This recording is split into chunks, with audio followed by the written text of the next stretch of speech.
Halo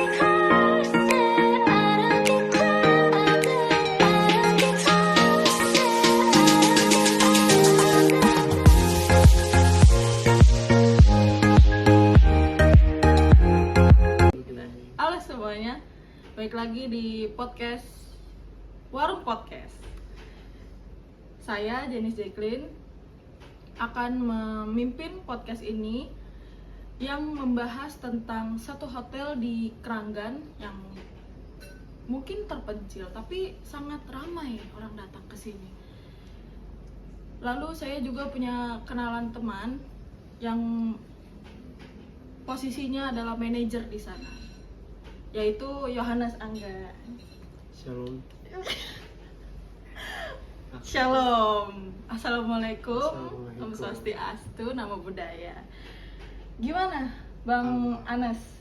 Bang Yohanes, kabarnya, kesibukannya, bisa datang ke podcast kita? Warung Podcast ya? Iya, Warung Podcast. Terima kasih sudah diundang, juga nggak nyangka juga ini. Yes. Ya, puji Tuhan baik dan kesibukannya sehari-hari itu kerja. Nah, kayak Sabtu Minggu ini sekarang lagi sibuk juga karena lagi ada beberapa tamu penting juga, jadi harus diurus juga. Gitu. Oh, betul. Dan juga ada quality control juga untuk setiap minggunya. Jadi pasti harus datang juga ke hotel. Oh. Gitu. Kalau boleh tahu umur Mas Yohanes ini berapa sih? 24 tahun. 24 tahun 24 sudah tahun. menjadi manajer di Adaya Hotel. Ya, puji Tuhan dipercaya lah kita. Wih, keren. Usia-usia muda sudah menjadi manajer ya, sudah bisa berbisnis. Ya, gitulah. Keren. Balik ke topik ya. Topik kita pada hari ini tuh lobby dan negosiasi. Oke. Jadi pertama-tama mau tanya dulu nih, kan penonton semua nih pada ada yang tahu, ada yang nggak tahu gitu. Jadi sebenarnya hotel yang sedang dijalankan ini tuh hotel apa sih? Alamatnya di mana sih? Gitu loh. Jadi ini namanya ada hotel saya ditanggung jawab ini, namanya ada hotel bintang 2, satu hotel di Kranggan, lokasinya di Jalan Raya Kranggan di Ruko Sampurna Square di belakangnya. Oh, di Lokasi. belakangnya Sampurna Square. Iya, betul Oh. sekali. Kita sudah berdiri ini cukup lama ya, dari 2017. 2017 Iya. sudah berapa tahun? 5 tahun lebih? Iya, kisaran Udah 5 tahun lebih. Iya. Terus apa sih visi misi dari hotel ini sendiri gitu? Kebetulan waktu itu visi misi ini baru dibuat tahun 2020.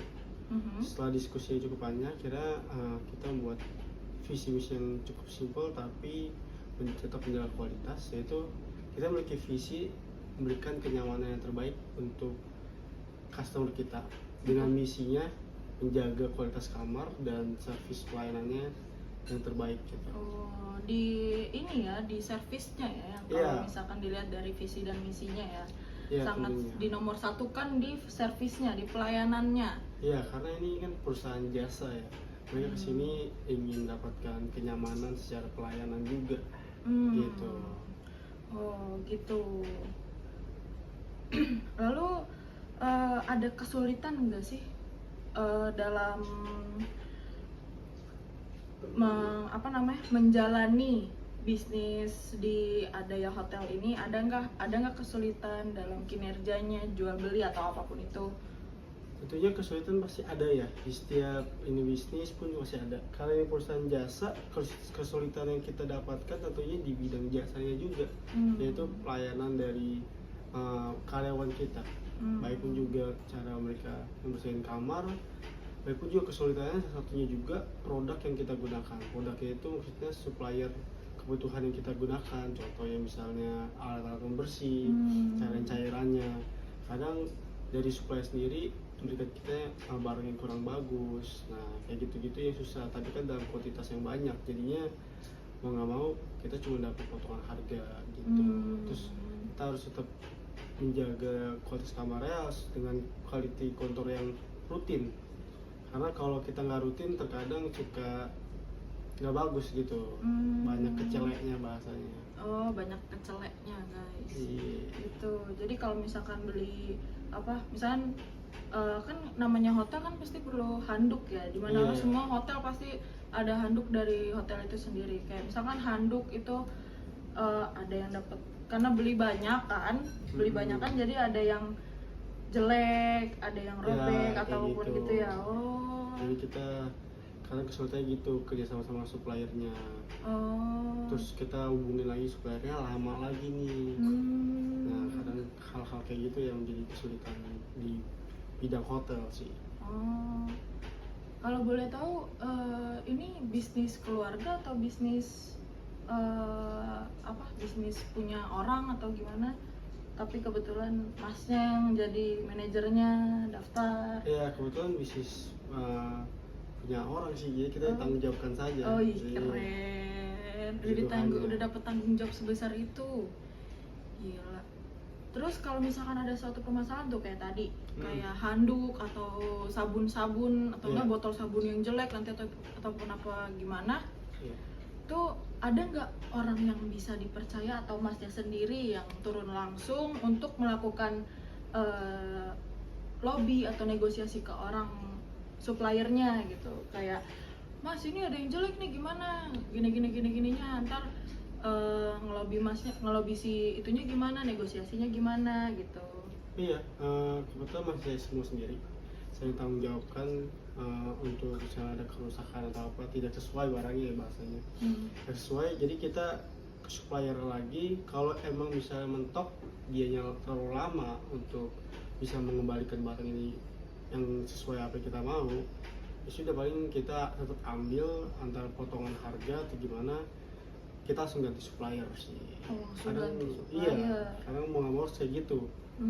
Apalagi kadang kita suppliernya juga bukan orang-orang atau perusahaan-perusahaan yang sudah besar kan, yang sudah bisa ada quality control yang bagus. Betul. Kadang masih cuman rumahan doang.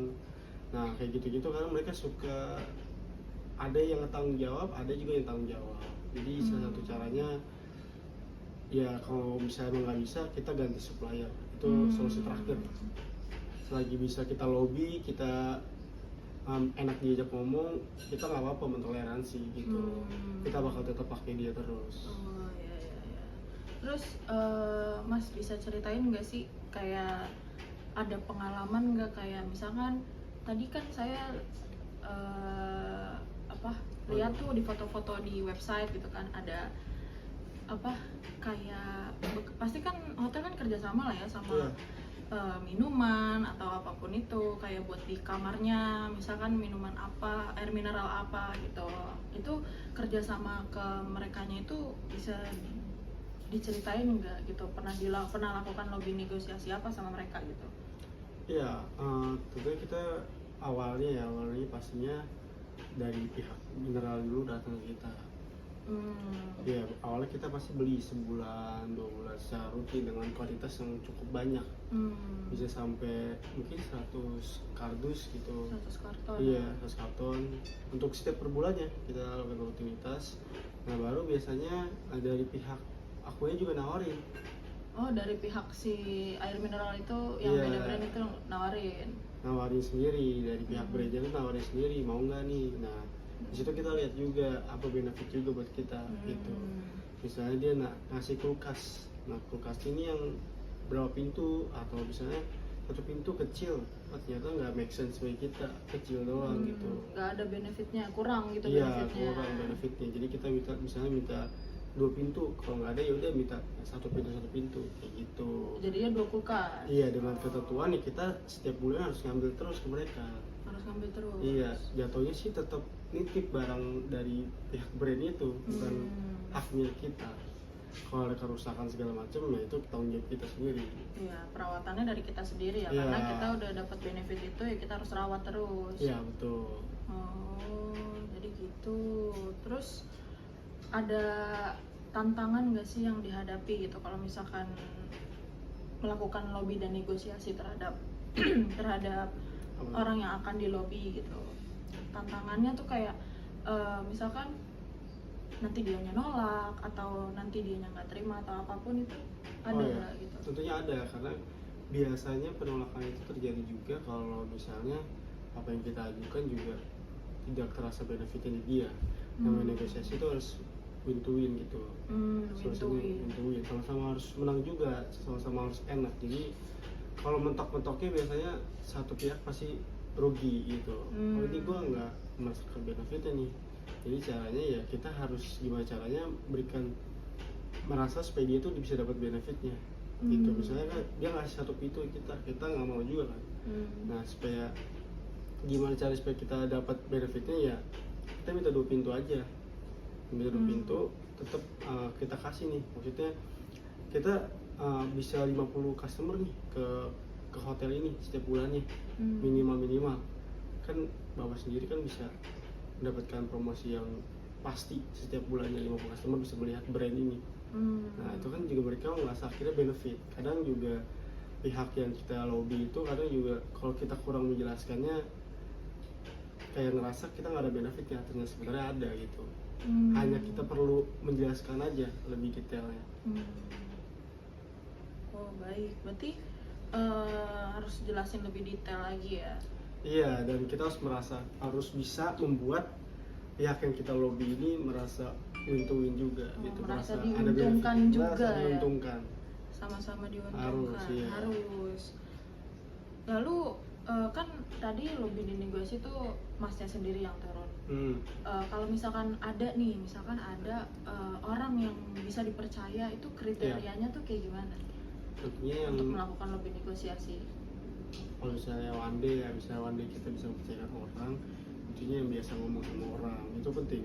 Cara etika dia ngomong sama orang itu yang paling penting. Berarti orang yang punya basic ilmu public speaking ya? Public speaking yang bisa, ya public speaking itu bisa ngomong sama orang. Terus satu lagi dia harus tenang. Iya, karena biasa orang jago ngomong juga belum tentu bisa tenang gitu. Kalau misalnya ada situasi yang misalnya cukup mengejutkan, misalnya ternyata tidak sesuai nih, karena dia nggak tenang, tergesa-gesa, akhirnya dealnya kitanya nggak untung. Ya itu juga penting gitu. Jadi karakter orang itu juga penting, karakternya. Selain jago public speaking, karakter dari pribadi itu juga penting.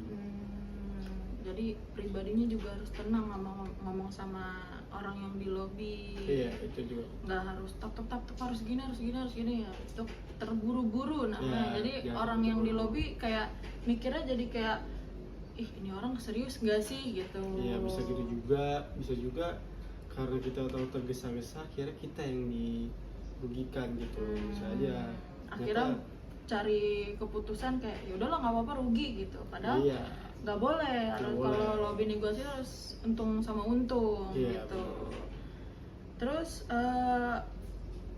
langkah apa sih yang dilakukan kalau misalkan terjadi kayak buntu nih gitu kan, kayak di tengah-tengah itu tuh buntu dalam lobby negosiasi gitu kan sama orang yang di lobby gitu, deadlock, kayak misalnya lagi ngobrol tapi buntu nih, kayak mau ngasih benefit apa lagi atau mau ngomongin apa lagi biar dia ini tuh mau nih kita lobby gitu, dengan negosiasi yang kita punya gitu. Iya, paling itu kita rasain supplier yang kayak pembersih gitu, jaringan pembersih. Misalnya ketika buntu itu mentoknya ketika emang dianya juga nggak bisa tanggung jawab kan. Cuman kan intinya supaya dia bisa tanggung jawab dulu kan. Kalau mencabut kita ganti supplier kan itu hal yang mudah gitu, itu ya pilihan yang terakhir. Nah biasanya kalau udah buntu gitu kita juga harus jago ngomong juga, tapi tanpa menyudutkan dia. Tapi kita harus dalam obrolan itu harus ngebuat suatu ibaratnya suatu cerita yang bisa ngebuat dia tersadar. Misalnya kayak kita misal lagi buntu, ternyata dia susah atau lagi ada kendala ya, atau nggak tanggung jawab atau gimana, ternyata dia merasa terbenar, ya kita harus menjelaskan cerita-cerita gimana seorang bisnis itu bisa memberikan efek ke depannya, misalnya tidak bagus menjaga kualitas barangnya atau segala macam. itu juga penting karena untuk menyadarkan orang tidak harus langsung to the point biasanya. Betul. Harus menggunakan perumpamaan. Nah gitu. Ya. Nah, ada perumpamaan. Nah itu bisa kita dapatkan dengan obrolan-obrolan biasa ketika udah santai gitu. Itu baru bisa tuh enak ngobrolnya, baru kita bisa lobby lagi. Gitu, tidak harus selalu langsung bahas tentang barang-barang terus atau bisnis terus, itu enggak juga sih sebenarnya. Karena kalau kayak gitu orang pasti udah mentok, ya udah susah lagi kita masuknya atau gimana. Kira pada ujungnya nggak nemu titiknya gitu. Jadi nggak nemu titiknya, ntar malah ganti ujungnya. terus ngulang lagi dengan yang repot. sama. Oh gitu. Jadi kalau misalnya melakukan lobby ini tuh harus pikir ke depannya juga. Iya. Sebetulnya dari tadi Mas Yohanes bilang harus pikir ke depannya.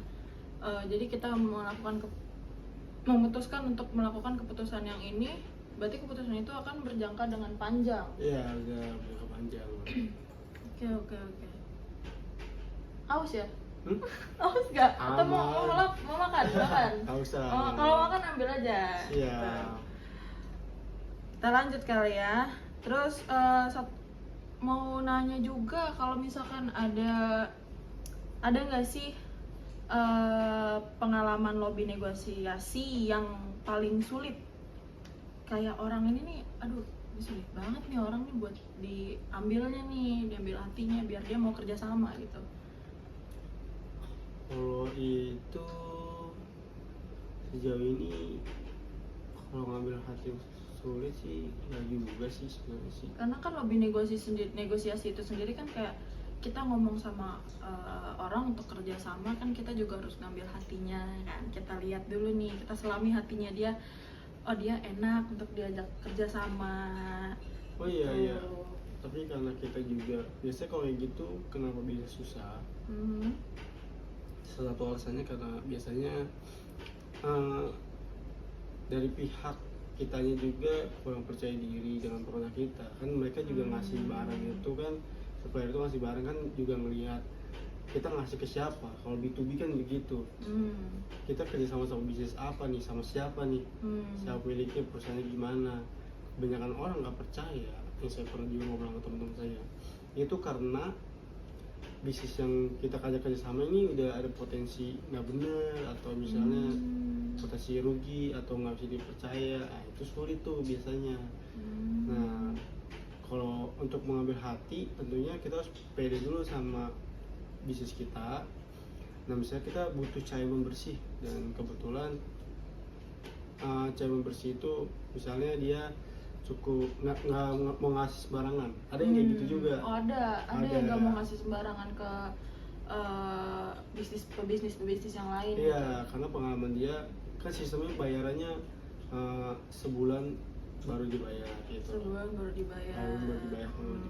Nah, biasanya kalau kayak gitu kita ajak kerjasamanya, misalnya kita ajak makan bareng dulu. Ngajak makan. Iya, kita ngajak makan bareng dulu. Ini teknik nih guys. Kita ngobrol-ngobrol dulu sesuai apa yang kira-kira hobi dia atau segala macem. Nah, baru setelah itu baru kita bisa masuk mulai pelan-pelan. Terus sekarang kita juga misalnya Natal atau Lebaran gini kita kirimin something. Kirimin hampers gitu biar seneng ya. Iya. Biar percaya, dikasih nih gitu kan. Terus atau kita bisa lagi mampir ke situ, kita kasih pas ngambil barang gitu. Biasanya benefit yang kita dapatkan juga enak. Selain kita dapat produk yang bagus, kita juga dapat diskon juga. Oke, barangnya.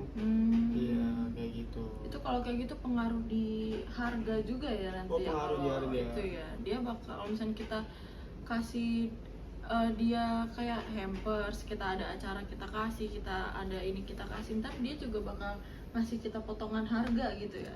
Iya, itu sih lebih ke ini aja sih, hubungan aja ya. Oh, hubungan Bukan aja. Hubungan antar si pelobi dengan yang di lobby ya. Iya, itu hubungan aja. Oh, ya.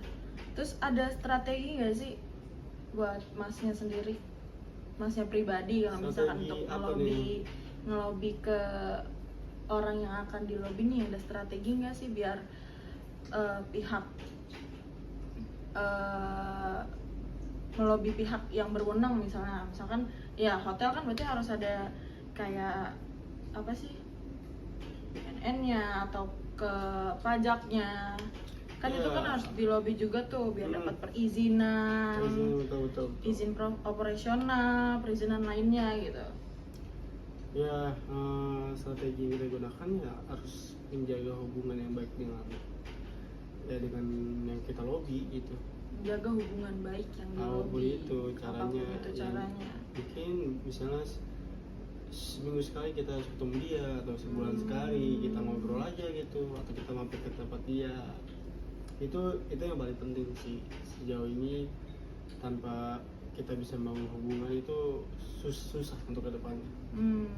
Iya, apapun itu ya, sejago apapun kita, kalau kita nggak bisa jago hubungan dan kita tidak bisa menjaga itu dengan baik, nah itu susah. Terus ada evaluasi sendiri nggak sih buat Masnya sendiri, kayak Apa tuh? Strategi lobby yang kemarin nih kayaknya kurang deh, apa harus ada dievaluasi lagi atau gimana, pernah nggak sih? Boleh diceritain nggak kalau ada evaluasi strategi lobby itu sendiri gitu, buat menunjang keberhasilan yang lebih besar lagi gitu, untuk melobi yang lebih besar lagi gitu. Oh iya, kalau itu juga pasti ada evaluasi kita. Dan biasa evaluasi yang saya lakukan adalah jangan terlalu baperan aja evaluasinya. Iya, kadang kan misalnya kita nggak sesuai, kita udah baper duluan. Sebenarnya kan namanya juga lobby dan negosiasi ya, lo harus berpikir tenang sehingga bisa mendapatkan apa yang lo inginkan kan. Kadang lawan udah kasih tidak sesuai sama apa yang kita mau, kita udah baper duluan, jadi males. Nah itu udah susah ke depannya. Mikir aja susah. Iya. Nah itu paling penting juga. Itu juga paling penting ya. Kalau udah saya nggak mau tar lobbynya ngomong saya nggak mau sama mas gini. Tar susah ngelobi gini. Padahal nggak juga. Nggak boleh kayak gitu. Setelah kita tenang, kita bisa tetap aja tuh ngobrol, terus lama-lama dapat sendiri gitu. Ntar dapat ceknya, kliknya tuh dapat. Oh gitu. Itu aja kali ya guys ya. Jadi kesimpulannya kalau dalam lobby negosiasi itu harus percaya diri, harus gak boleh baperan, terus jaga hubungan baik sama orang yang udah berhasil kita lobby dan negosiasi itu. Harus dijaga hubungannya biar tetap berlanjut sampai ke depannya nanti. Harus tetap terus, biar kedepannya tetap bekerja sama terus. Toh kita juga dapat benefitnya dan dia juga dapat benefitnya. Jadi harus dijaga hubungannya. Udah itu aja guys, podcast kita pada kesempatan kali ini. Saya Jenis Jacqueline dan Mas Yohanes Angga. Terima kasih sudah datang ke Warung juga. Podcast. Sangat berat ya bahasannya ya. Sangat berat ya. Ya namanya pebisnis muda ya guys ya. Kita saya juga kan pengen gitu jadi pebisnis muda. Masa nggak berkembang gitu, belajar juga dari ini kan, lebih negosiasi gimana ke orang lain, public speaking juga penting gitu kan. Nggak boleh ngomong terlalu terburu-buru, tergesa-gesa, harus tenang ngadepin orang gitu. Ya udah guys, kita sudahi podcast pada kesempatan kali ini. Terima kasih. Assalamualaikum warahmatullahi wabarakatuh. Shalom. Terima kasih. Terima kasih.